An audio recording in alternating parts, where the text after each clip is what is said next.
Lideramos el camino de la opinión pública y buscamos que la cultura del debate alcance consensos y soluciones a los problemas de nuestro país.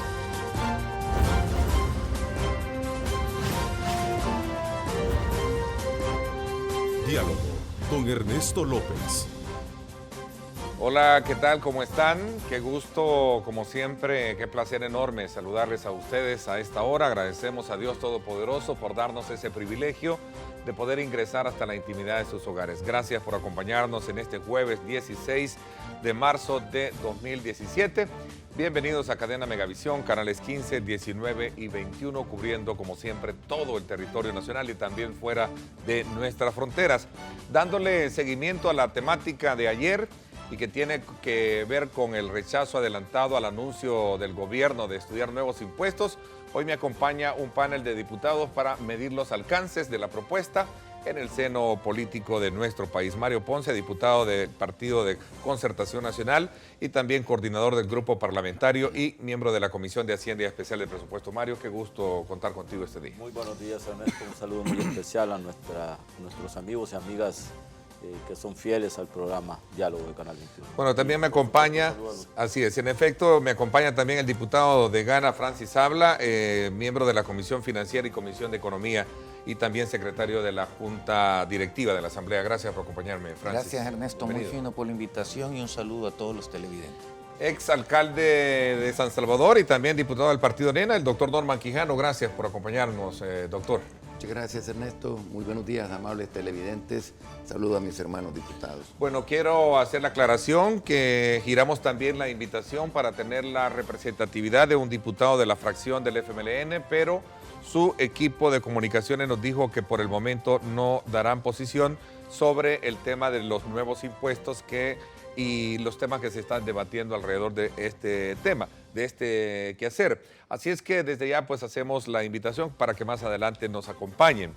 Y es que en los últimos años, tal y como lo expresaron ayer los economistas en este mismo programa, capitalizar ingresos solo por la vía de nuevos impuestos no ha sido la mejor política para hacer crecer la economía nacional. Pues a la vuelta lo que el país refleja es poca eficiencia en el manejo de sus gastos como factor que impacta fuertemente en este rubro. En el actual contexto de país es claro que hablar de nuevos impuestos es trasladar una nueva carga a los diferentes sectores productivos del país que en poco o nada contribuyen a sacar a flote la economía. Ya los partidos políticos han mostrado su rechazo a la iniciativa, por lo que analizaremos este punto con nuestros invitados, sumado también a declaraciones como por ejemplo la que el día de ayer hiciera el ministro de Hacienda, Carlos Cáceres, quien pidió quitar el subsidio de combustible de 35 millones de dólares que se le otorga al sector transporte colectivo. También vamos a hablar sobre la situación del ITFA en el sentido de que el ministro dijo que a raíz de la petición que hacen los militares, que son alrededor de 52 millones de dólares para este año, van a poder darle lo que realmente se tiene, decía el ministro. Así es que son aspectos muy importantes. También Arena ya no iremos a Capres, nos irrespetan, dijeron un grupo de parlamentarias a raíz de un conato de palabras que se generaron con el secretario de Comunicaciones. Y por supuesto también vamos a hablar un poco de este hecho lamentable en el centro de la capital ayer en plena luz del día, ¿verdad? El fallecimiento, el asesinato, el tiroteo que dejó varias muertes, así como también anoche ahí está Guerra de Maras en el centro, como lo están titulando algunos matutinos este día. Así es que desde ya vamos a estar pendientes de conocer la opinión también de nuestros invitados. Nos vamos con Lorena Melara para que nos dé también y nos ponga a tono con el tema principal que tiene que ver con el mensaje de nuevos impuestos para los empresarios. Vamos contigo. Gracias, Ernesto, un gusto saludarte a ti y a los diputados que te acompañan. Como ya lo mencionabas, aunque solo se trata de un anuncio de parte del gobierno y el tema no ha sido discutido seriamente, las reacciones orientan a que aplicar nuevos impuestos no es la forma correcta de hacerle frente a la crisis fiscal que nuestro país atraviesa. Veamos. Buscar salida a la crisis a costillas de un solo sector puede ser lo más fácil, pero no lo más conveniente, según el análisis económico. Cuando tú aumentas los impuestos, el resultado que uno tiene en un aumento de los impuestos es ponerle freno a la economía. Entonces, le ponemos freno a la economía. ¿Y qué es lo que sucede? que la economía de El Salvador es la que ha crecido menos entre 2009 y 2015 y aumenta de 4.668 el gasto corriente a 5.072 millones. Es decir, en un año estamos aumentando 404 millones de dólares. No puede ser. El problema no solo es cargar con nuevos tributos, sino el destino que estos fondos tienen. A través de los impuestos, los gobiernos obtienen los ingresos y eso lo ocupan para devolverlo a la población en servicios. Si hay un aumento en los ingresos tributarios, se espera que la calidad de los servicios sea mejor, que se abarque una mayor población. La solución fiscal no es posible si no hay crecimiento económico. Entonces, la gran pregunta que nos estamos haciendo muchos ciudadanos es, bueno, y se habla de este ajuste fiscal, pero la pregunta es, ¿para qué es el ajuste fiscal? Medidas improvisadas que, lejos de fijar estrategias, generan más incertidumbre, señalan los expertos.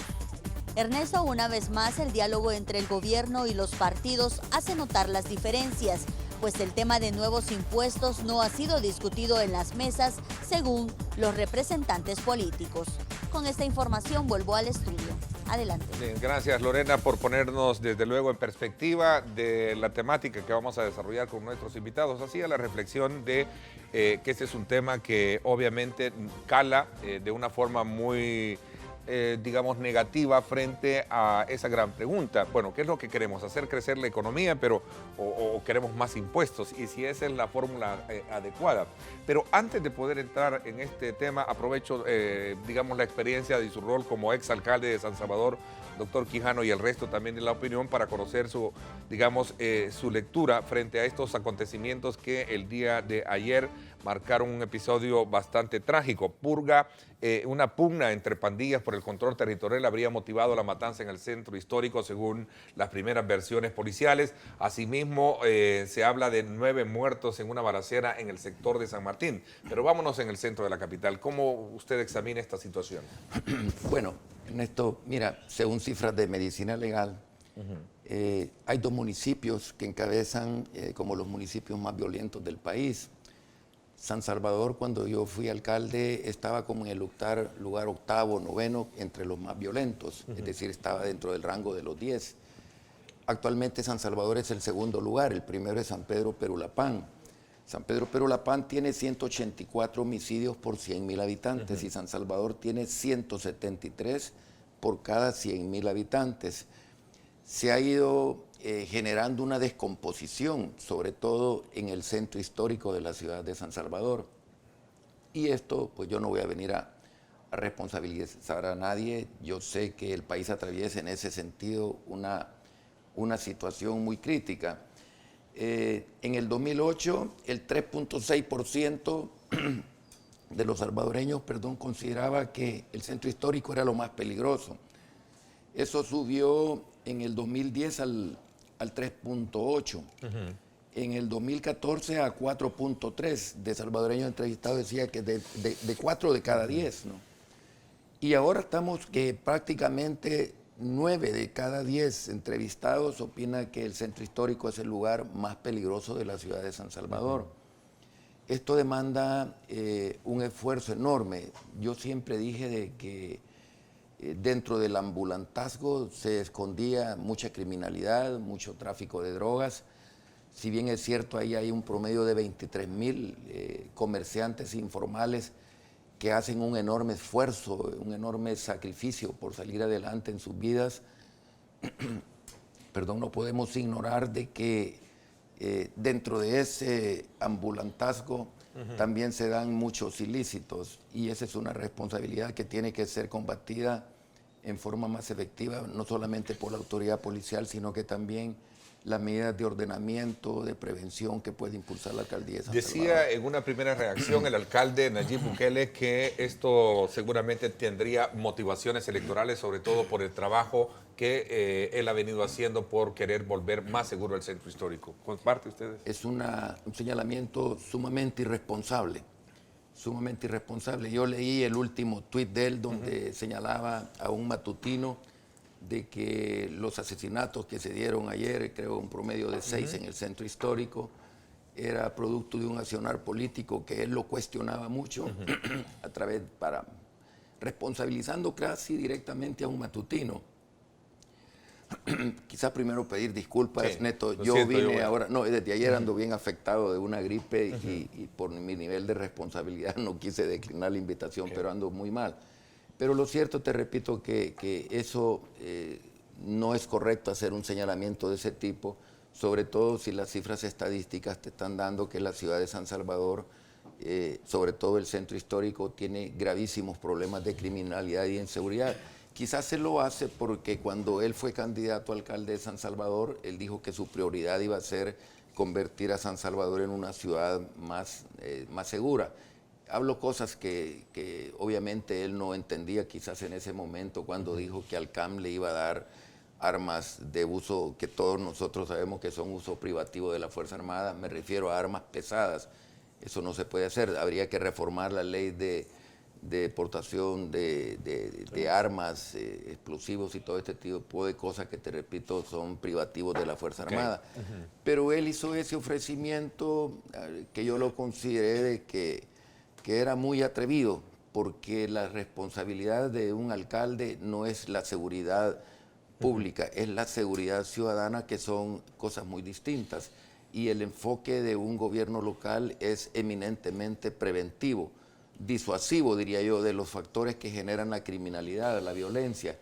Sin embargo, pues en campaña se pueden decir muchas cosas, pero ahora estás viendo resultados que, lejos de mejorar niveles de seguridad en el centro de San Salvador, la situación se ha vuelto sumamente Decía Francis y también Mario, el alcalde Nayib Bukele, que es curioso que alrededor de el esfuerzo que está haciendo por recuperar los parques muy tradicionales, muy emblemáticos, y otros esfuerzos de seguridad, se presente este tipo de situaciones. ¿Cuál es la lectura? A ver, vamos a ver, Francis. Mira, Ernesto, yo creo que es lamentable que esté pasando esto. Es vinculante con el tema económico que venimos a hablar. Una economía no sale adelante con la inseguridad que tenemos. Creo que lo que pasó el día de ayer, teníamos también bastante tiempo de no ver una situación tan grave como la del día de ayer.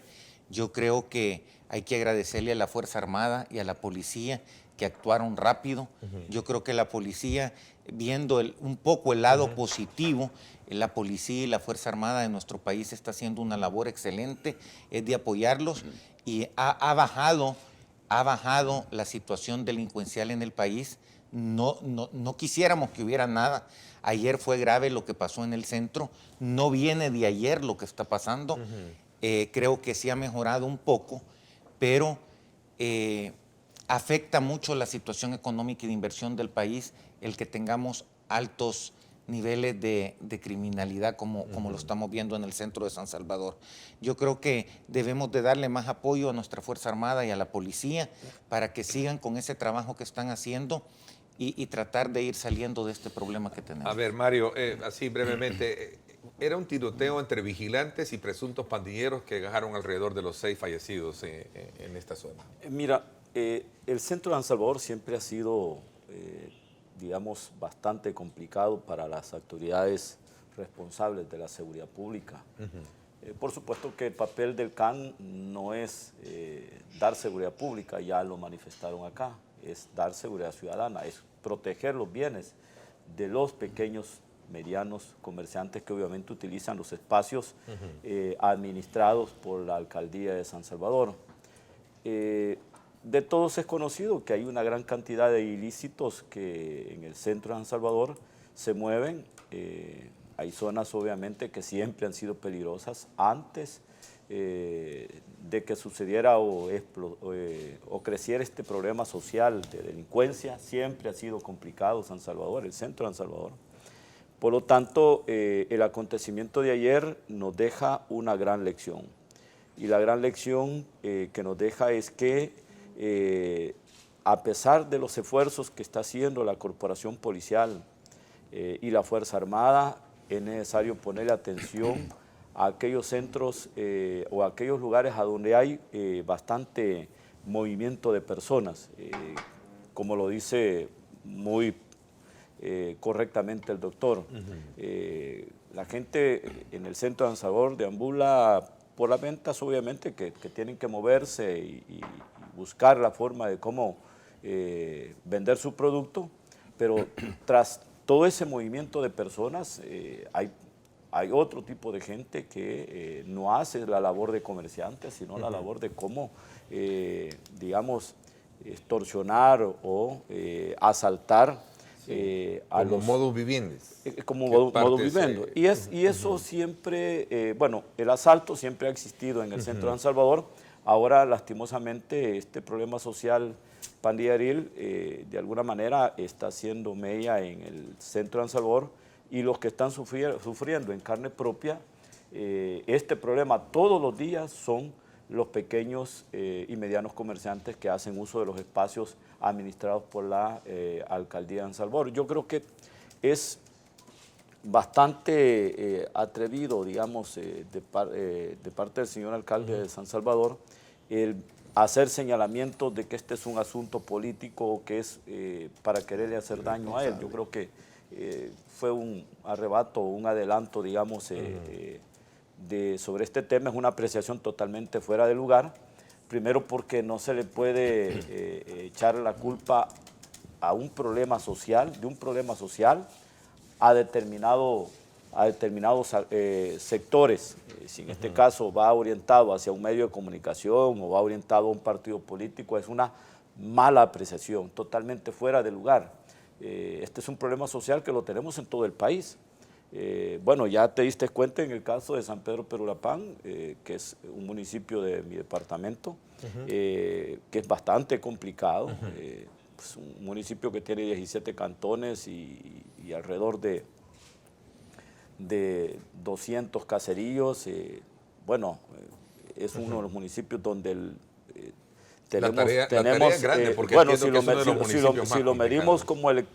lo medimos desde el punto electoral, solo de ese municipio, hay alrededor de 30,000 electores efectivos. O sea, en otras palabras, ahí te puedes dar cuenta que hay cantones que tienen 5,000 electores.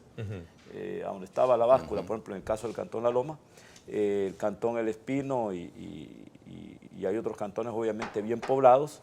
Ese problema no lo ha podido controlar la corporación policial, pero ahí está el reto. Te das cuenta que el problema es generalizado en todo el país. Bueno, vamos al grano, es decir, vamos a lo que venimos, como decimos a buen salvadoreño. Gobierno deja entrever que se estudia la posibilidad de aprobar nuevos impuestos. ¿Qué impacto visualizan ustedes en este contexto de país? Tienen la palabra los tres. Bueno, mira, Ernesto, yo creo que el país no aguanta con un impuesto más. O sea, empezamos con un impuesto, 2, 3, vamos por el número 25, 26. 22, según tengo acá. 22 reformas tributarias las que yo logro visualizar en este cuadro. Una economía, Ernesto, no se saca adelante en base a impuestos. Y tú podés analizarlo a nivel centroamericano. El país está haciendo lo contrario que hacen los demás países de Centroamérica. El único país que no crece es El Salvador. Cuando tú ves que Guatemala, tú ves que Costa Rica, es más, nos vamos a un gobierno de izquierda, Nicaragua, y está creciendo al 5%. ¿Qué está haciendo Nicaragua? Quitando impuestos. ¿Qué le dice la gente a los inversionistas? Vengan a invertir a Nicaragua, nosotros les vamos a dar excepción de impuestos. No podés, nosotros no estamos en una isla en El Salvador. Tenemos que competir con los demás países de Centroamérica. Y si nosotros seguimos solo poniendo más impuestos, lo que va a pasar es que la gallinita de los huevos de oro, que es la empresa privada, va a tronar, está por tronar. Muchos de los impuestos que ponen se trasladan a la población y la población no aguanta con un impuesto más. A eso tenés que aumentarle que en Centroamérica somos el único país dolarizado, que la canasta básica ampliada no alcanza, que hicieron un incremento al salario mínimo que no se debió de haber hecho de la manera que se hizo, aunque sí era necesario hacerlo. Entonces, el gobierno debe de entender que la situación del país no puede cambiar si sigue haciendo lo mismo. Estamos en un círculo negativo. No podés tú seguirle poniendo más impuestos y todo basado sin estudios. Han quitado todos los subsidios. Al quitar los subsidios, lo que están haciendo es como dándote un impuesto más. Cuando te quitan un subsidio es un impuesto más. ¿Qué pasa? La última vez salieron con la noticia que le iban a quitar los subsidios a los ranchos de la playa.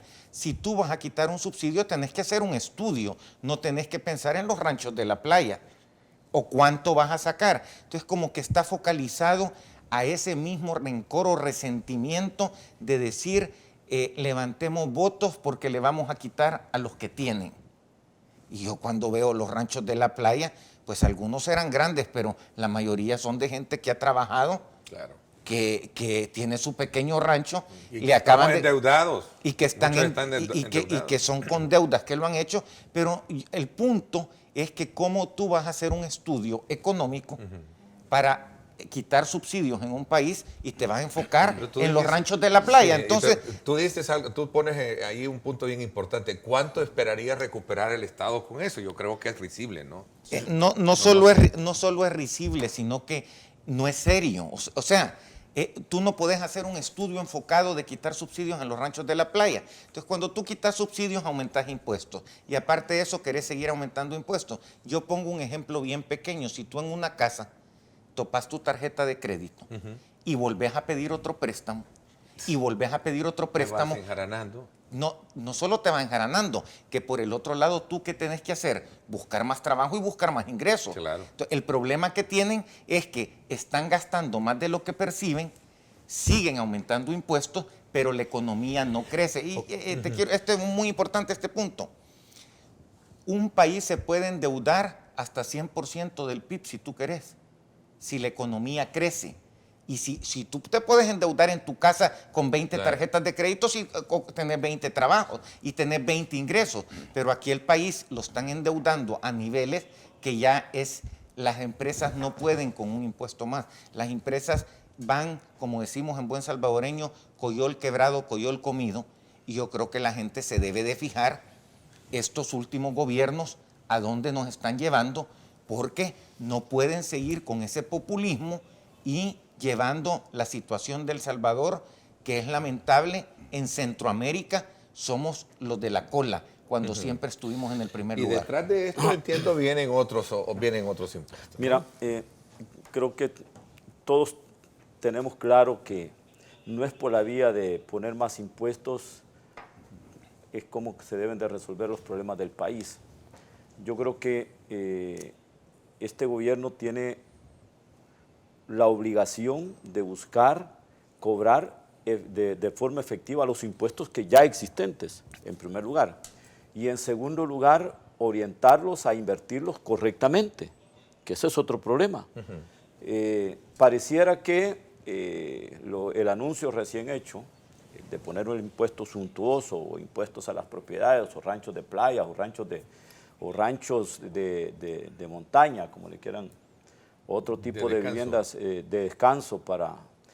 Simple y sencillamente este es un esfuerzo, y yo lo decía recientemente, este es un esfuerzo y un sacrificio de la gente de clase media. Si tú asfixias a la clase media, que es la que siempre está pagando los platos rotos, aquel médico exitoso, aquel comunicador exitoso, aquel empresario, mediano empresario exitoso, cualquier profesional, aquel abogado exitoso que dejó de irse a gastar sus ahorros en un viaje, digamos, a Europa o a Estados Unidos o a Cancún o a cualquier, y decidió comprar su lote y construir su pequeño lugar de descanso para irse el fin de semana con su familia. Creo que a eso no le podemos llamar bienes suntuosos. Si el objeto de la propuesta, según el ministro, es poner impuesto a aquellas casas de los millonarios de este país, pues está totalmente equivocado, porque los millonarios de este país, sus ranchos los tienen en Miami, no los tienen acá. Punta Cana. Entonces, o los tienen en otros países Más exóticos. no los tienen acá. Quienes tienen su pequeño rancho con esfuerzo, con sacrificio, con deuda, es la clase media. Profesionales, sí. Es la clase media, son los profesionales De clase media. que decidieron invertir, dieron trabajo, siguen dando trabajo, siguen apostándole a la economía, siguen dándole tributos a este país, porque son profesionales exitosos. Entonces, yo les decía, yo no sé de dónde se sacan el tal impuesto suntuoso, Pareciera que hay que ir en contra de la clase media, acabarse a la clase media, cuando la clase media es la que tiene a flote y es la que saca adelante a un país. Cuando una clase media es fuerte, va en crecimiento, un país tiene una economía sana y una economía en crecimiento. Entonces, yo creo que es una mala apreciación y es de mal gusto decir que hay que ponerle impuestos a los bienes suntuosos. Ya hemos hecho cálculos, cuando se aprobaron en 2009 aquel paquete de tributario, nosotros hicimos un análisis financiero, de ver si realmente iba a impactar en las finanzas, y nos dimos cuenta que realmente ese tal impuesto era más daño que beneficio, no impacta en las finanzas positivamente.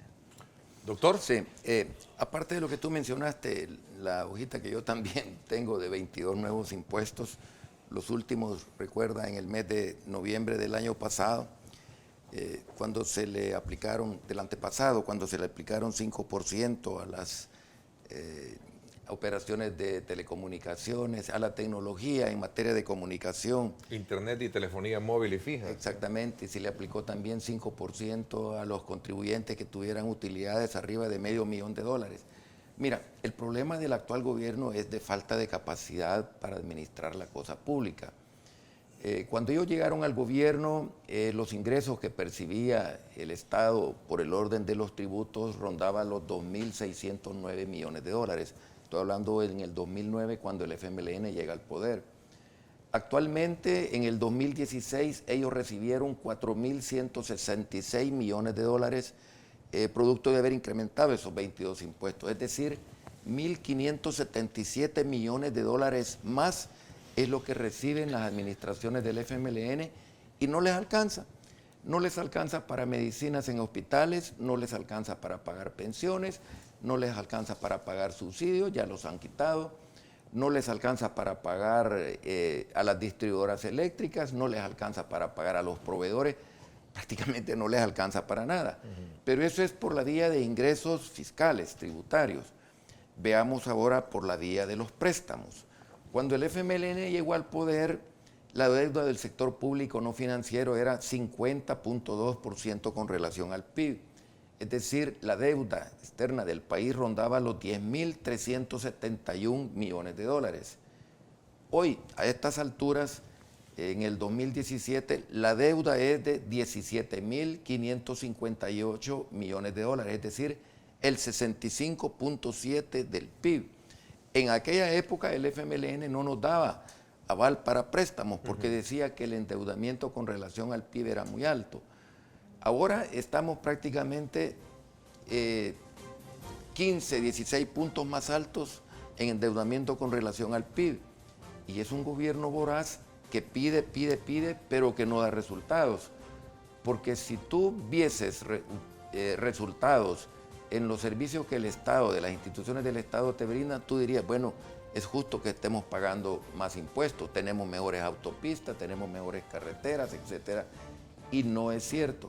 En pocas palabras, el desorden fiscal al país le está costando muy caro, más de $300 millones en intereses que se elevan producto de la baja calificación del país por el desorden, porque así lo llamó el profesor Sánchez Serén, un desorden fiscal que no es coyuntural, es estructural, y que si existiera la buena voluntad del gobierno para suprimir gastos podríamos ver resultados.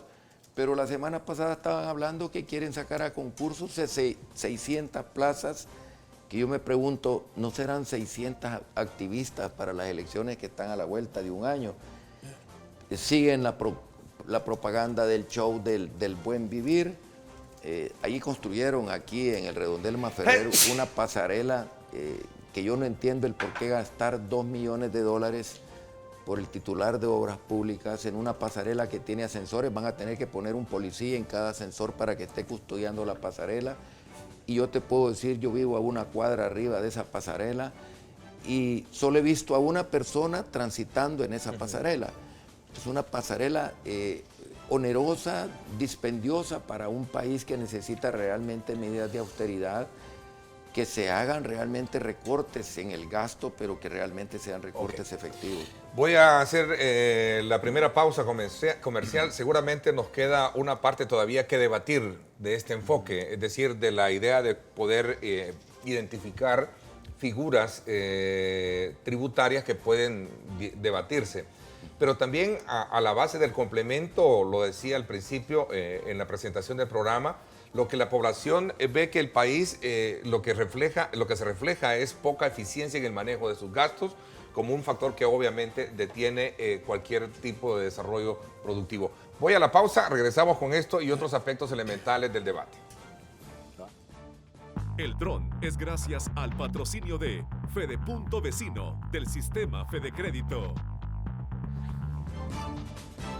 Gracias a Sistema Fede Crédito nos vamos hasta la 25 Avenida Sur, desde la zona del Mercado Nuevo, el Mercado Cuscatlán, ahí en el sector de la calle Gerardo Barrios, y tenemos acá precisamente la 25, ¿verdad? Este es la Gerardo Barrios y la 25, así está el tráfico a esta hora para que usted tenga una mejor apreciación sobre la carga vehicular que está bastante alta en esta zona, llegando precisamente al empalme del semáforo con la Alameda Roosevelt. Así es que desde ya usted tiene la oportunidad de poder, esta es la famosa y la polémica sexta décima, ¿verdad? Que solo aquí en el país existe, me dijo un día alguien, la sexta décima. Así está. El pulmón de la ciudad capital. Nos vamos a la pausa. Gracias por estar en sintonía de nosotros. El dron es gracias al patrocinio de Fede Punto Vecino del sistema Fede Crédito.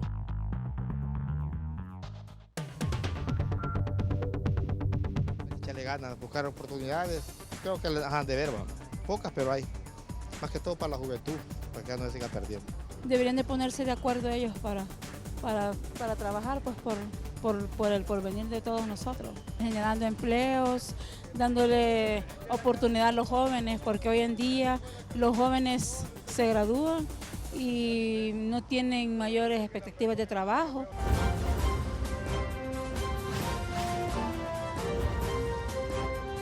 Diálogo con Ernesto López.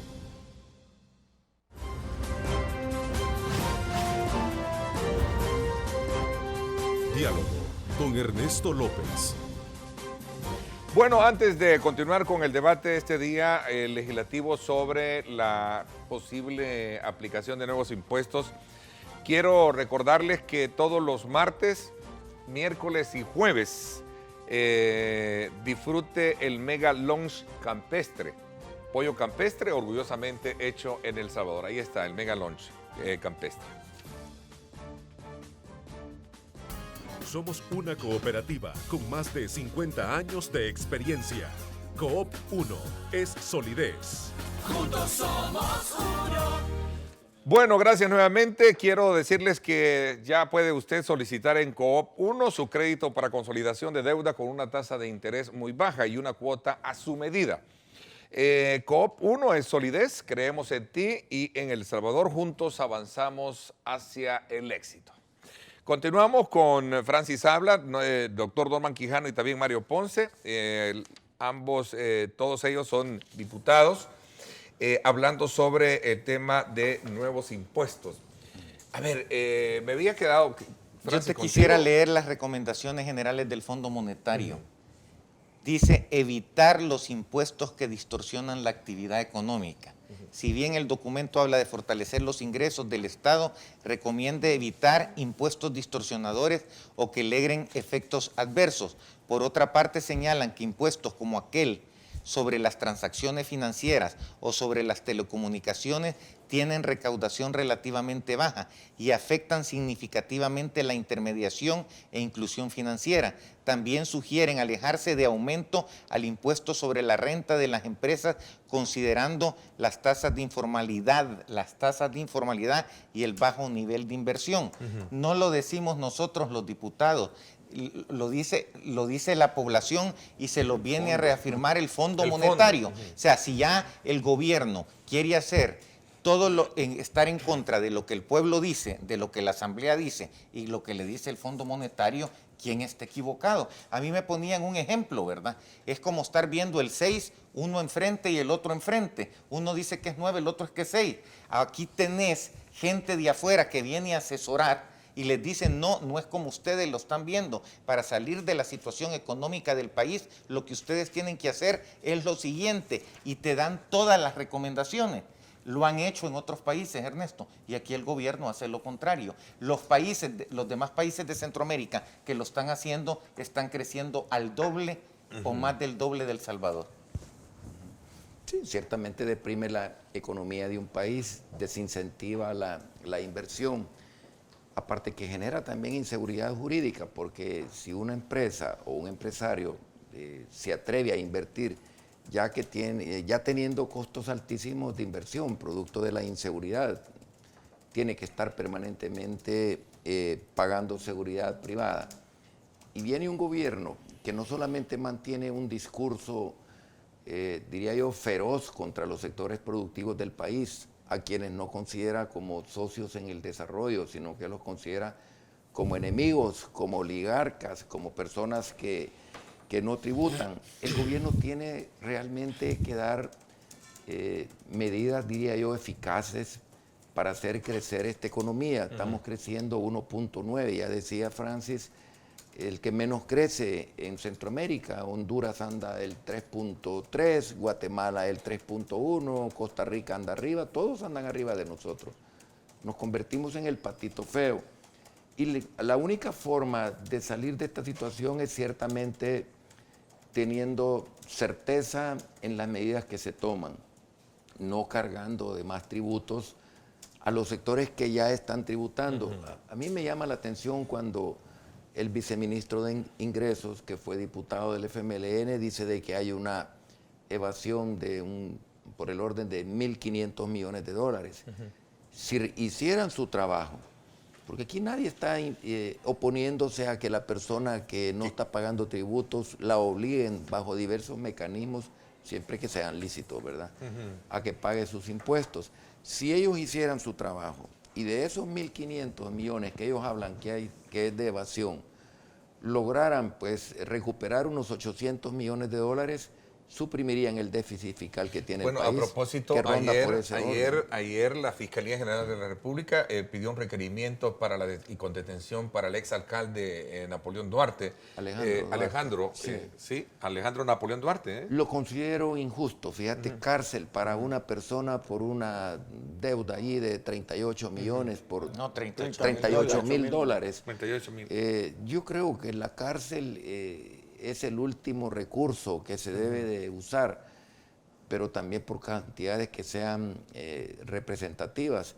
A la alcaldía de San Salvador, cuando yo era alcalde, muchas empresas publicitarias le adeudaban millones de dólares por esas vallas que tú ves, MUPIs y todo ese tipo de cosas. Y jamás nosotros presentamos una denuncia de tipo fiscal. Lo que hacíamos era buscar mecanismos para que el ciudadano pudiera pagar sus tributos, conciliación. Algunas veces ellos nos decían, les ofrecemos algunas vallas, algunos MUPIs, para que pongan llamados a la población para que paguen los tributos, llamados para que no compensar un para poco que la deuda, no arrojen como una los especie de desechos canje, como se conoce en el tema canje se les publicitario. proponía, pero jamás nosotros una acusación de tipo fiscal para meter a la cárcel. Me parece excesiva una medida contra una persona pues que yo la conozco y que es una persona correcta, Alejandro Duarte. Mario, en ese mismo sentido, mira, sin pretender convertir este programa en una metralleta de ataque con relación al tema, ¿qué espacios de comprensión ustedes como partidos políticos ven en esta problemática? Porque hoy puede ser este gobierno, mañana puede ser un gobierno administrado por el partido que ustedes representan, Mario. Mira, este no es un problema por la vía impositiva, este es un problema del gasto, un gasto desordenado. Lo que nos tiene complicado este país es que no tiene un orden en el uso del gasto. Y nosotros hemos planteado, aunque coincidimos totalmente con el Fondo Monetario, lo dijimos en su momento, que es necesario entrarle a una política de austeridad severa por parte del gobierno central.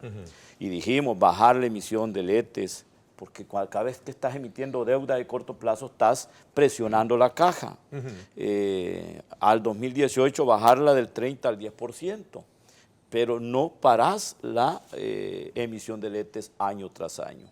Bajar el gasto en remuneraciones del 11.4 al 7% en un periodo de 10 años. No te lo estamos diciendo de la noche a la mañana, de forma escalonada. Tenés que irlo haciendo. También dijimos bajar la adquisición de bienes y servicios del 4 al 2%. Se lo dijimos, estamos yendo casi prácticamente a las mismas recomendaciones del Fondo Monetario Internacional. Promover la estabilidad macroeconómica, que es lo que menos se está haciendo. No se está promoviendo la estabilidad macroeconómica y reducir el impacto en los precios, evitando con ello la inflación. Lo que tenemos ahora es más inflación. Por eso nosotros hemos hecho una propuesta que fue acompañada tanto por Arena, Gana y el PDC, que está acá. Nosotros le hemos llamado Ley Transitoria para regularizar la situación tributaria de los contribuyentes y facilitar el pago de las obligaciones tributarias a favor del Estado. Ese es el aporte. En otras palabras, este es el aporte que nosotros estamos dando. En otras palabras, esto es una ley de amnistía. ¿Qué busca una ley de amnistía? O sea, lo que tú anuncias, la captura del exalcalde de San Salvador, Alejandro Napoleón Duarte. Mira, con llevar a la cárcel a un contribuyente, él es representante legal de una sociedad, y ese es el problema de los representantes legales, no es el deudor. Ahí son varios, obviamente, los que están dentro de esa sociedad. Él está de alguna manera siendo acusado para ser capturado y es injusto, totalmente injusto. Y creo que no es por la vía de capturar. ¿Qué sacas tú como gobierno de llevar a un contribuyente a la cárcel? Vas a cobrar los impuestos. Lo que tenés que hacer es dar facilidades, es tratar de recuperar el dinero. Recuperar el dinero. Por eso nosotros hemos planteado que en la ley de responsabilidad fiscal debe llevar beneficios. ¿Y qué busca? España lo está haciendo, ahí tenemos el ejemplo, Mariano Rajoy lo acaba de hacer y está recuperando 2.800 millones de euros. Hay otros países que se han ido por esa vía. Con esta medida, que le hemos acompañado 4 partidos, el ministro de Hacienda ya se expresó públicamente, pareciera que sí, está simpatizando con esta medida, pero el partido de gobierno, como partido, no le paró bola en la comisión del lunes recién pasado. Nosotros vamos a hacer el esfuerzo este lunes por tratar que este proyecto lo estudie una subcomisión y saque lo más pronto posible esta medida. ¿Qué buscan? Por ejemplo, la medida. El proyecto, esta normativa, lo que busca es que los deudores no podrán ser exhibidos públicamente una vez ellos vengan y se registren bajo un formulario sencillo, como lo están haciendo en España. Y que se le den todas las garantías también para que ellos puedan La Fiscalía General de la República no puede iniciar procesos penales una vez tú te hayas, mire, yo quiero revisar, yo me voy a comprometer a pagar el supuesto señalamiento que me está haciendo Hacienda, porque la persona todavía es inocente mientras no se le compruebe lo contrario. Y Hacienda tendrá que comprobar que en efecto el contribuyente le debe. No es porque solamente te digan, el doctor Norman Quijano le debe $20,000 a Hacienda. Bueno, compruébemelo. ¿Y en qué periodo no declaré correctamente mis impuestos? Por eso es que la ley habla del 2009 hasta el 2016. El contribuyente podrá pagar de forma inmediata el 50% y el resto en 12 cuotas mensuales. Eso te da de alguna manera la pauta que con esta medida estaríamos recuperando, si son 1.500 millones de dólares que dice el viceministro de Ingresos, que es lo que le deben al Estado, con esta medida estaríamos recuperando mínimo 500 millones de dólares. Y si es más, podríamos estar recuperando 800 millones y con eso resolvemos el problema del déficit. Del problema. Doctor. Y hay mucho más donde se puede realmente generar recursos. Mira, yo estaba viendo aquí, durante la administración del expresidente Saca, los gastos reservados de Casa Presidencial pasaron de 145 millones a 301 millones. La administración Funes le subió 50 millones más a los gastos reservados de CAPRES, de Casa Presidencial. Llegó a 351 millones de dólares. El actual mandatario, el profesor Sánchez Serén, en los 2 primeros años, 2014-2015, dispuso de 95.4 millones de gastos reservados. Hay un incremento. Y antes de tiene una presidente proyección. Saca, ¿hay alguna estipulación de los gobiernos anteriores? Te repito, estaban abajo de 145 millones. El presidente actual lleva una proyección para el 2016 y 2017 de 200 millones. Cuando él termine su periodo de 5 años, ya prácticamente está a 2 años y meses, él va a haber dispuesto de más de 300 millones de dólares de gastos reservados. Gastos reservados que no se sabe a ciencia cierta en qué se invierten, que tienen una excesiva discrecionalidad, diría yo una opacidad y un abuso en el uso de esos recursos reservados. Y es lo que ha dado lugar a que los últimos expresidentes, uno prófugo de la justicia, el otro que está bajo arresto, es precisamente porque mientras no corrijamos esas cifras, te digo, es grosero en un país con las limitantes que tiene el nuestro, El Salvador, que Casa Presidencial pueda disponer de más de 300 millones de dólares, ¿me entiendes? Más de 300 millones de dólares en un quinquenio. Eso es abusivo, es lesivo, ofende la dignidad de un pueblo pobre como el nuestro, y es lamentable que con todas esas cifras que se manejan y que las maneja también la mayoría de los salvadoreños, todavía tengamos a un gobierno que quiere poner otra carga. Y como decía Mario, a personas que tienen ranchos en la playa, que muchos de esos ranchos en la playa, el que lo tiene le está pagando a familias para que vivan allí, para que se lo cuiden, y genera una fuente de ingresos para esas personas. En alguna medida también incentiva la economía, porque le está dando trabajo a miles de personas que están en todo el litoral salvadoreño o a la orilla de los lagos nuestros, donde también hay ranchos de descanso, y no se esté realmente enfocando el problema real como tiene que ser. Mira, yo creo que hemos visto el aspecto técnico de todo lo que el gobierno quiere hacer, lo que los gobiernos anteriores han hecho, pero hay algo muy importante que no se ha mencionado, y es la visión de nación y quitar el odio de los corazones y la polarización que existe en el país.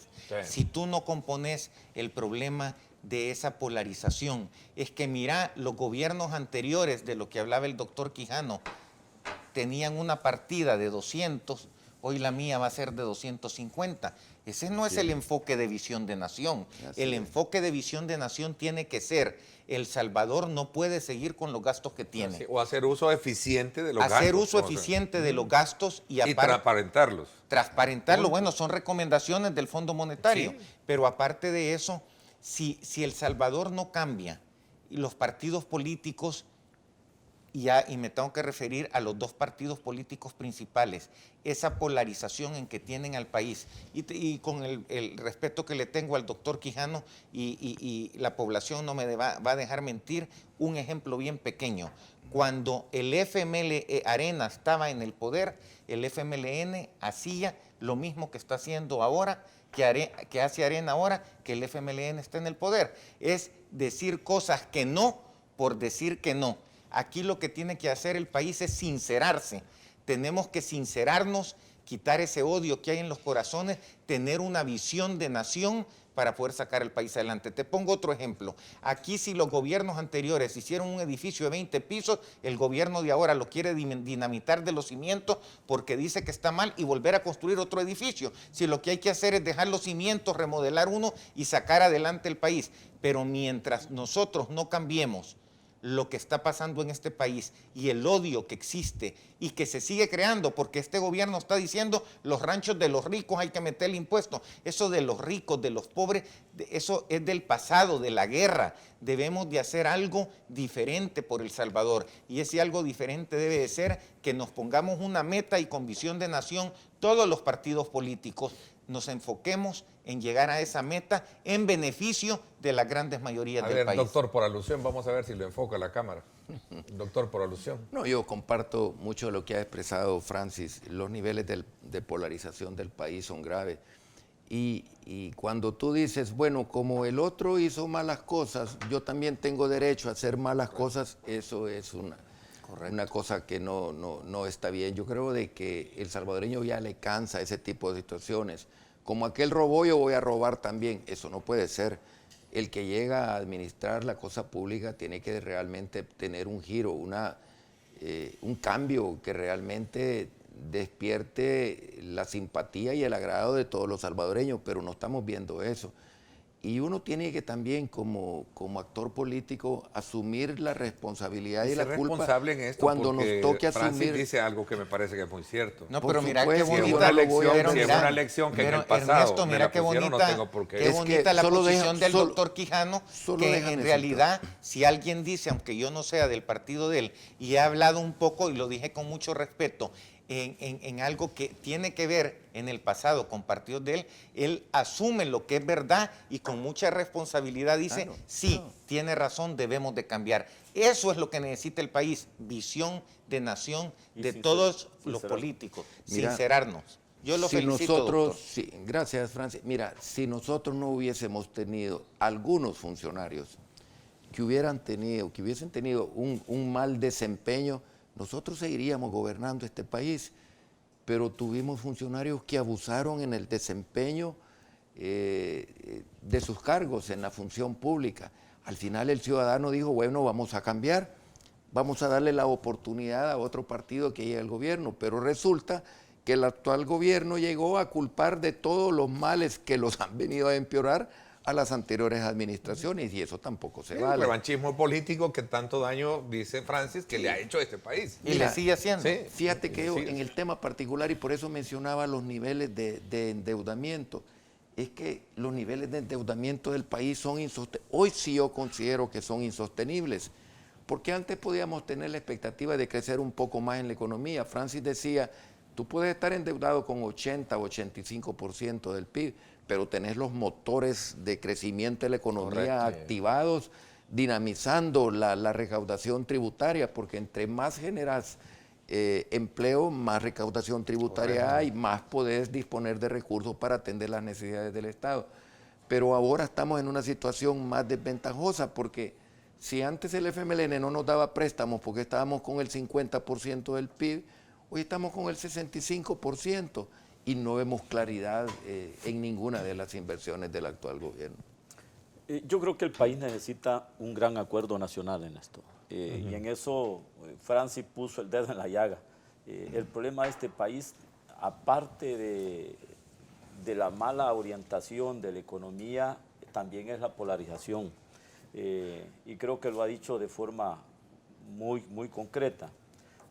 Arena tiene que tener un cambio bastante,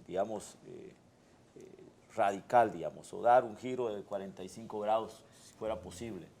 Tratar de ser un partido de oposición más constructivo y ver la agenda de país de los próximos acontecimientos que se puedan dar en los próximos 2 o 3 años, porque el país es de todos. No es solamente de los rojos, ni tampoco solo de los tricolores o de los anaranjados o de los azules y los verdes. El país es de todo y tenemos que entrarle a la solución todos de forma conjunta. Me interesó bastante cuando presenté la pieza de correspondencia con el proyecto de decreto sobre el proyecto de amnistía fiscal. Y cuando lo lee Arena, lo firman varios diputados de Arena, varios diputados de Gana, lo ven con simpatía, salen dando declaraciones de que esta es una buena medida y que puede de alguna manera darle mayores recursos al Estado, pero cuando vemos, por ejemplo, el partido de gobierno, pareciera que se va más por querer hacer tributar más, poner otro nuevo impuesto, pero no cobrar lo que realmente dice el viceministro de Ingresos que se le debe al Estado. Y qué lástima que no están acá porque... Yo quiero felicitar al doctor Norman Quijano porque creo que uno de los políticos más sensatos que aceptan que hay ciertas posiciones de su partido que no son coherentes con la gobernabilidad y también es totalmente fuera de lugar algunas posiciones del partido oficial que debe entender que necesita de los votos, de los 35 votos de Arena, para poder obviamente tomar medidas más allá de los 56 votos o de los 56 votos, y los trata mal. Entonces yo no creo que bajo ese esquema donde sepan, ellos saben que necesitan de los votos de Arena, hay ciertos señalamientos, ciertas, digamos, opiniones que a veces lo que hacen en vez de unificar o sumar es retirar a los adversarios que deberían de ser aliados para las grandes soluciones de los problemas del país. Eso lo hemos visto, por ejemplo, vimos las declaraciones del día de ayer. No sé qué es lo que pasó y qué maltrato le dieron a doña Milena Calderón de Escalón o no sé a qué diputados, pero estuve viendo el malestar donde decían no, nos vamos a retirar de las mesas porque hubo un trato bastante grosero. Decía Eugenio Chica, solo para ponerte en ese contexto, porque es buen punto el que tú pones en este debate, que es el hecho de que por una palabra pues esto se termina. El señor Interiano ni llega a las reuniones, se convirtió en un juego en el sentido de que manda algún delegado, alguna delegada, es falta de compromiso. Si quien llega es un secundón, dice Eugenio Chicas, lo dijo a los colegas de la prensa gráfica recientemente. Ahí está ese tipo de opiniones, si tú te das cuenta, no suma, no abona.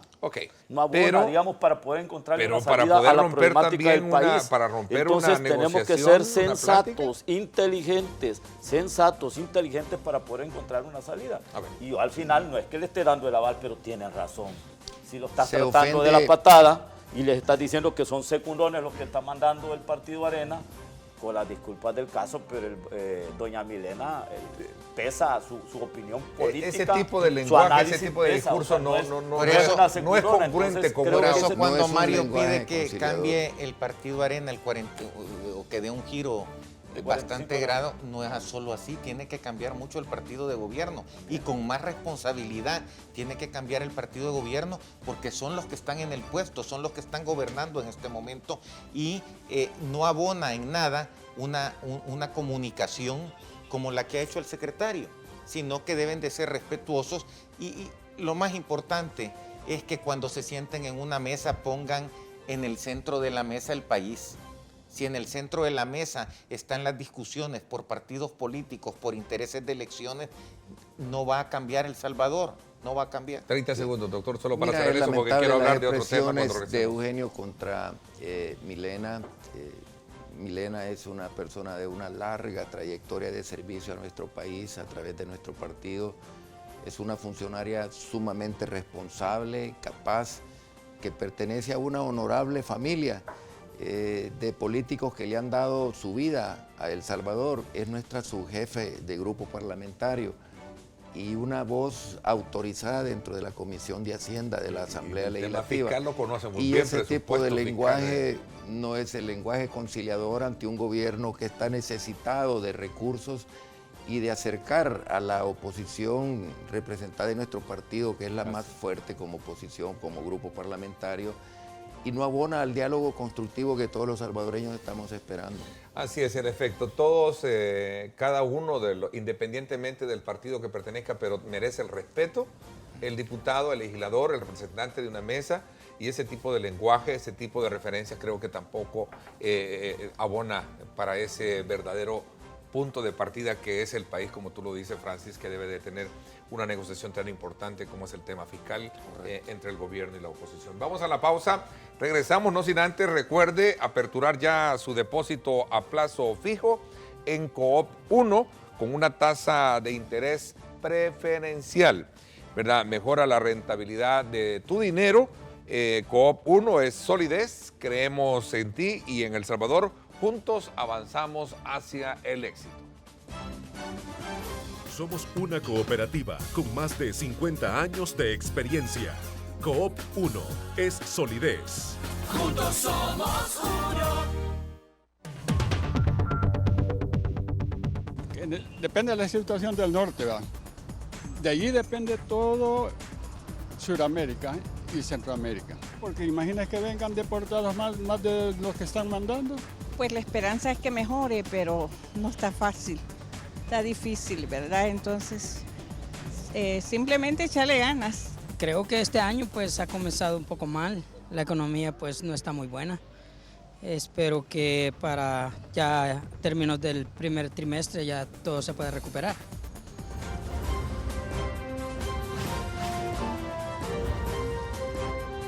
Diálogo con Ernesto López.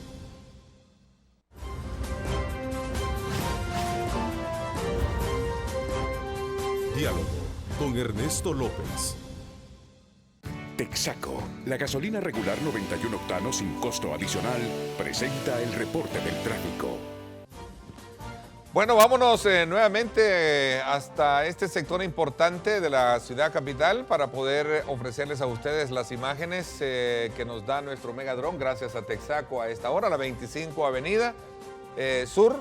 Estamos hacia el norte, estamos desde luego viéndolo prácticamente despejado el tráfico con un ligero, llamémosle, tráfico por esta zona. Ahí tenemos el paso a desnivel también, que nos da una buena perspectiva también de tener fluidez vehicular a esta hora.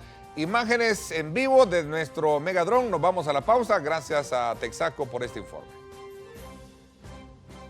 Texaco, la gasolina regular 91 octanos sin costo adicional, presentó el reporte del tráfico. Farmacias Cefafa, abierta a todo público, te invita a conocer nuestras 25 sucursales a nivel nacional. Call Center 2514-4999. Presenta. Bueno, una invitación especial para que usted visite Farmacias Cefafa, que están abiertas a todo el público. Le invitamos a conocer las 25 sucursales a nivel nacional. Farmacia Cefafa cuenta con servicios a domicilio en el área de San Salvador, San Miguel Centro y también Chalatenango. Farmacia Cefafa abierta a las 24 horas en sucursal matriz público, también en Ilopango y también en San Miguel Regional. Vamos a, desde luego, a consultarles a ustedes. ¿Estarían en la disposición como partidos políticos de corresponder a la solicitud planteada el día de ayer al llamado del ministro de Hacienda de quitar el subsidio de 35 millones de dólares al sector transporte colectivo? Pero antes tenemos en línea al responsable del área de comunicaciones de la Fiscalía General de la República, a nuestro colega Salvador Martínez. Salvador, buenos días. Hola, buenos días, Neto. Buenos días a tus invitados también. Qué gusto saludarte. Dime. Gracias, Ernesto. Solo queríamos hacer una pequeña aclaración por las opiniones que daban tus invitados. Y, bueno, antes que nada saludarlos y con mucho respeto, escuché todas las opiniones que estaban dando sobre el caso que ayer se anunciaba del hermano del ministro de Turismo. Sí.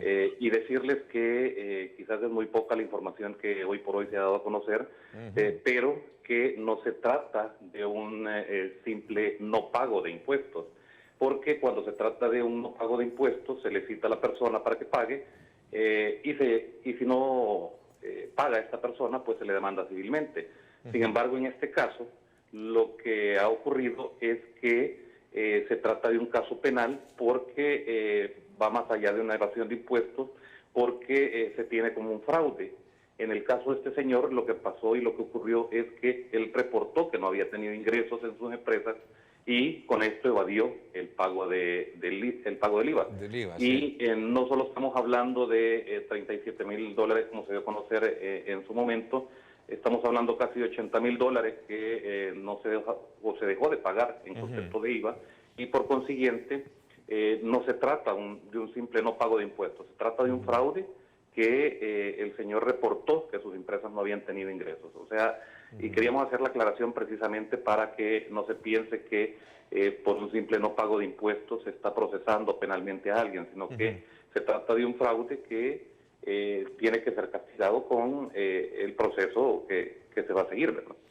Qué bueno, te agradezco muchísimo, Salvador, porque nos hayas aclarado el punto de referencia que se tenemos, porque como tú bien lo dices, seguramente lo que se ha manejado públicamente solo fue por el hecho de la deuda de no haber declarado estos impuestos, pero si hay una figura, llamémosle delictiva, como tú bien la ubicas, que es el tema de fraude. No soy abogado, pero entendería yo que hay otro tipo de procedimientos como el que en algún momento pues sostiene la Fiscalía, Salvador. Sí, precisamente por eso es que queríamos hacer la aclaración, porque no se trata de que no pagaron los impuestos y se les está procesando penalmente. Cuando es así, se le manda a llamar a la persona y si no paga, pues se le procesa civilmente. Pero en este caso se trata de un fraude que él reportó que no había tenido ingresos y dejó de pagar ese dinero en concepto de IVA. Y sí hubo ingresos, ¿no? Correcto, eso es lo que ha reportado el Ministerio de Entonces sí, definitivamente hay algo raro, ¿no? Yo sí felicitarlo por la aclaración y también decir que yo no emití opinión, no acostumbro emitir opinión cuando no conozco el caso. Entonces yo creo que es buena la aclaración que hace porque estamos ante toda la población y que no es así como se ha manejado hasta ahora. Así que yo lo felicito. Así es, eso es lo importante. Salvador, ha aclarado el punto. Te agradezco muchísimo el que desde luego hayas permitido hacer esta aclaración pertinente sobre este punto de mención que se ha dado en el contexto del tema que estamos abordando. Te agradezco muchísimo, Salvador. Gracias a ti, Ernesto, muy amable. Gracias, saludos cordiales. Mira, creo que me da la razón el planteamiento del proyecto que hemos presentado sobre la amnistía fiscal. 10 razones por las cuales se debe aprobar la ley de amnistía fiscal. Primero, cumplir con las obligaciones de aquellas personas que por supuesto están señaladas, como en este caso en particular que se acaba de mencionar. Ese es un primero. Segundo, librar de la prisión, librar de la prisión o de cualquier captura al contribuyente si se somete a pagar voluntariamente. Tercero, sacarlo de la lista negra una vez tú pagues y te comprometas, obviamente, a cancelar lo adeudado. Y cuarto, creo que los ingresos Hacienda los necesita para poder resolver su problema de gasto. O sea, todas estas son como de las 10 medidas, porque yo he estudiado el caso español y otros casos, a donde en efecto se han tenido ingresos récord de aquellos impuestos que no se pagaron. En este caso en particular, ese caso está multiplicado en una cantidad de contribuyentes y Hacienda los tiene de alguna manera cuadriculados. Si alguien cree que obviamente va a jugarle la vuelta al Ministerio de Hacienda, se equivoca. Hay un cruce de información. Cuando alguien que está reportando que no tiene ingresos, difícilmente Hacienda se la va a creer. ¿Por qué? Porque esos ingresos de alguna manera fueron, esas transacciones se dieron en un momento y tienen que haber estado registrados y esas facturas van a llegar al control de Hacienda. Entonces, 10 medidas. Carácter reservado para aquel que obviamente se someta a querer pagar voluntariamente, evitar la cárcel, como lo dije anteriormente. Las medidas, el no hacerlo, pues por supuesto le va a caer una medida más fuerte. Hacienda tiene que hacer más duras sus medidas y tratar obviamente de activar a la Fiscalía para hacer el cobro efectivo de los impuestos. Este es el beneficio para todos aquellos que se sometan a esta ley de amnistía fiscal. Creo que debemos de aprobarlo lo más pronto posible y estaríamos dándole un buen respiro a las finanzas del Estado. Ojalá que el ministro de Hacienda con sus analistas o sus técnicos le dé el aval al proyecto lo más pronto posible. Nosotros estamos listos para votar este proyecto y que se ponga en marcha lo más pronto posible y con esto resolvemos financieramente los problemas de caja del Estado. Me voy a hacer una pausa. Sí, perdón. Sí, bueno, si querés después de la pausa. Sí, porque quiero ¿qué piensan ustedes de esta propuesta del ministro de Hacienda? ¿Arena daría su voto para quitarle el subsidio a los transportistas, como lo pidió el ministro? Neto, yo no podría hablar por la fracción, porque nosotros en cada uno de estos temas tenemos mucho debate, mucho análisis al interior de la misma. Te voy a dar la posición personal de Norman Quijano. No estaría nunca de acuerdo. Es un sector que ha sido profundamente golpeado, sobre todo por la actual administración. El famoso subsidio prácticamente ni se los pagan. Cuando se los vienen a pagar es con 6 meses, 8 meses de demora. Y es para la tarifa, no es directamente a ellos. Doctor, le doy la palabra, me voy a la pausa porque quiero ampliar con este tema porque estoy ya contra el tiempo. Vámonos a la pausa y regresamos. Farmacias Cefafa, abierta a todo público, te invita a conocer nuestras 25 sucursales a nivel nacional. Call Center 2514-4999. Presentó.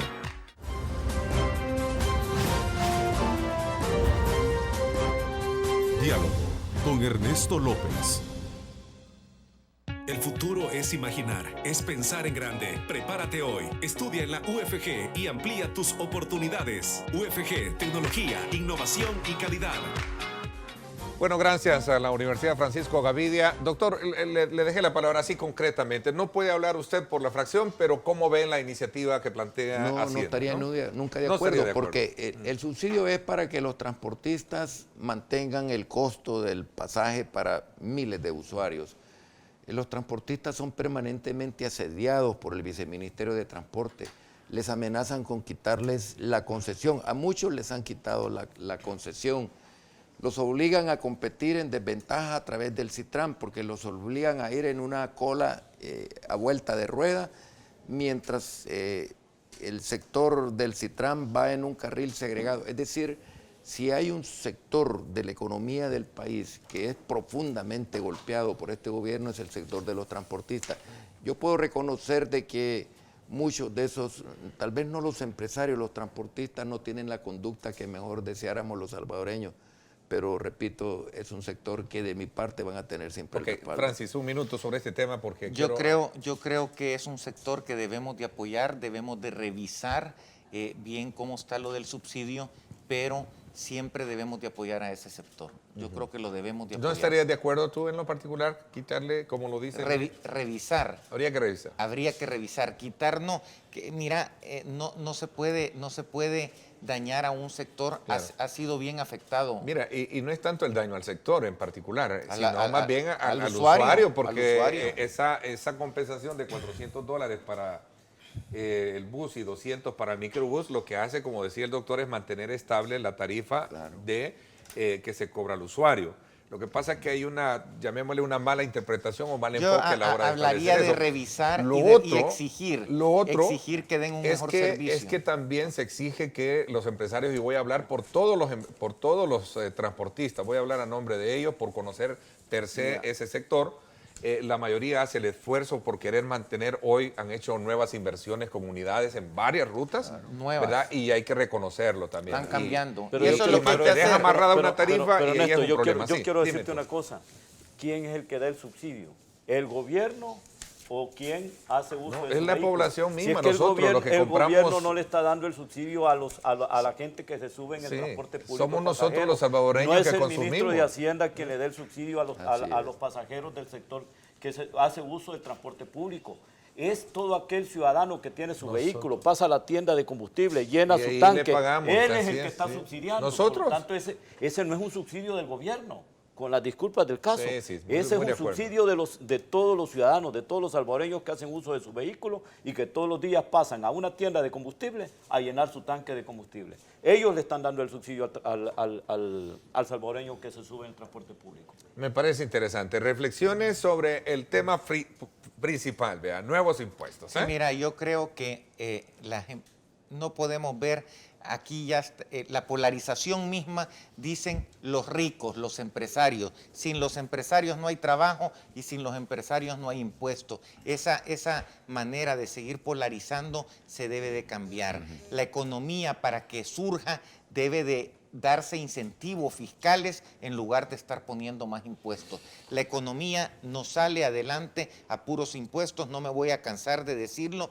y debemos de hacer lo mejor para atraer la inversión y poder competir con los demás países de Centroamérica que están haciendo lo contrario, que está haciendo El Salvador. Los demás crecen, nosotros no estamos creciendo. A ver, fuera del tema, me pregunta acá, ¿será que el doctor Quijano se va a lanzar nuevamente como candidato a la alcaldía de San Salvador? Bueno, mira, yo estoy evaluando reflexivamente ese tema, Ernesto. Es una situación bastante complicada. La alcaldía de San Salvador tiene niveles de endeudamiento tan altos que yo puedo estar previendo que pueda entrar en una profunda crisis. ¿Por esta administración o en por la actual administración? Mira, yo dejé una deuda de $38 millones, quiero aclararlo, y lo puedo demostrar porque tengo el acta de cierre. 38 millones de dólares dejó. 38 millones de dólares, pero dejamos 14 millones de dólares en las arcas de la institución, o sea que la deuda prácticamente era de 24 millones.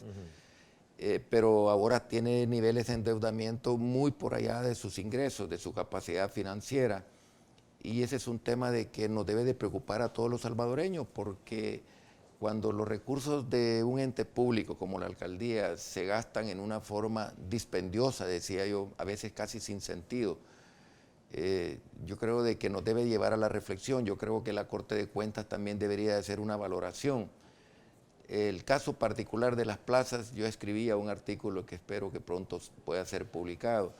Mira, la Plaza Morazán, yo la inauguré a escasos 15 días de entregar la administración. Yo entregué la administración el 1 de mayo del 2015. El 1 de mayo del 2015. Hicimos una inversión de $150,000. Quedó preciosa esa plaza. Ya está cercada, va a ser reintervenida. Quizás allí por el 2012 entregamos la Plaza Barrios, quedó hermosa, se le puso una fuente que fue traída del extranjero y se pusieron volardos, quedó hermosísima la plaza. Recreamos allí una banca donde fue asesinado el expresidente Manuel Enrique Araujo, un 4 de febrero de 1913, y ya está también siendo intervenida. Hicimos una inversión fuerte. La Plaza Libertad decidimos que no la íbamos a intervenir porque la había dejado en perfecto estado, muy linda, el doctor Héctor Silva, y ha sido borrada prácticamente. Entonces, tomar una decisión, y vuelvo al tema, tomar una decisión de esa es una decisión que merece mucho análisis, con mucho detenimiento. Si lo que vas a llegar a administrar es crisis, porque lo que veo de la actual administración es una actuación, diría yo, que ha corrido demasiado en los primeros 3 años, que le ha dejado una deuda impresionante a la administración y que ha comprometido para 5 o 6 administraciones a futuro el erario municipal. Tenía que preguntarse porque era la sección de preguntas. Mario, para el PCN, ¿qué piensa de la situación crítica que tienen los militares con el caso de ITFA, ¿no? Mira, nosotros tenemos la obligación moral de resolver el problema de los militares. Ese es un problema que obviamente se heredó después de los acuerdos de paz. No vamos a llorar sobre la leche derramada, tenemos que encontrarle una salida a través de una reforma muy puntual a la ley del ICFA, en la que hagamos que contribuyan aún los militares pensionados y los militares activos, pero también creo que toda la clase política debe tener el compromiso de apuntalar con más recursos para fortalecer la caja del ICFA para poder pagar las pensiones. Nosotros no vamos a deshonrar nuestro compromiso, al contrario, vamos a cumplir al pie de la letra y vamos a apoyar a los militares en retiro, pero también ellos tendrán que hacer algún sacrificio de aporte al pilar contributivo. Hablando de ahorros, el presidente Gallegos propone quitar seguro médico a los 84 diputados. ¿De acuerdo? De acuerdo, yo creo que se le puede dejar a los empleados. Si el diputado quiere pagar su seguro, que se lo descuenten. Yo creo que es importante que demos hechos y no palabras, que actuemos con el ejemplo. Y antes de cerrar, solo te quería decir un comentario de que hemos hecho la comisión ad hoc para quitar la burocracia del gobierno, Ernesto, una comisión muy importante. Hoy para importar algo al país te puede tardar hasta 3 a 6 meses, para sacar un permiso de construcción 1 año. Hemos hecho una comisión ad hoc que quisiera que poder venir con la comisión a este set para explicarte que nosotros en menos de 1 mes queremos quitar toda la burocracia que existe en este país para poder reactivar la economía de El Salvador.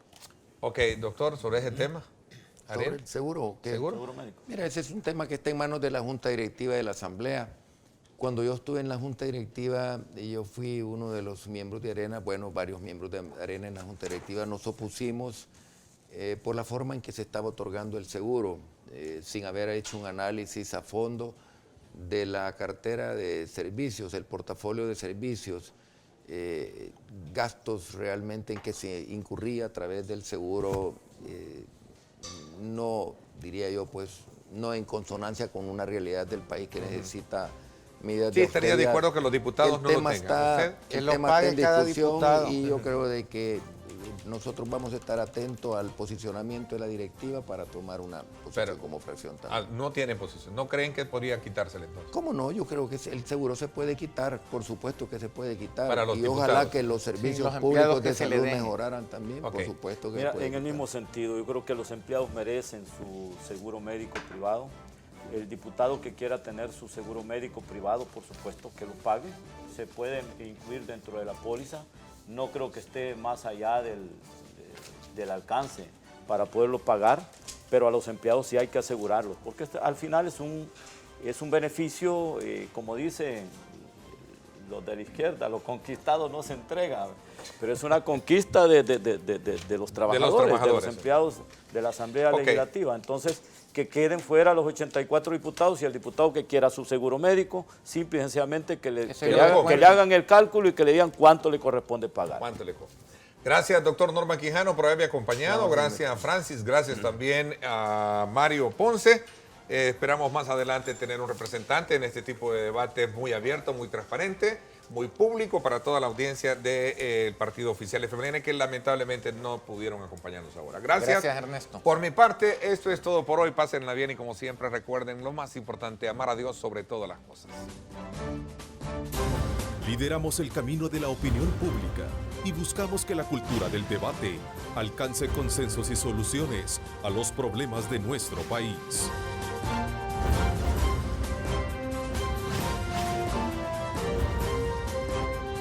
Diálogo con Ernesto López.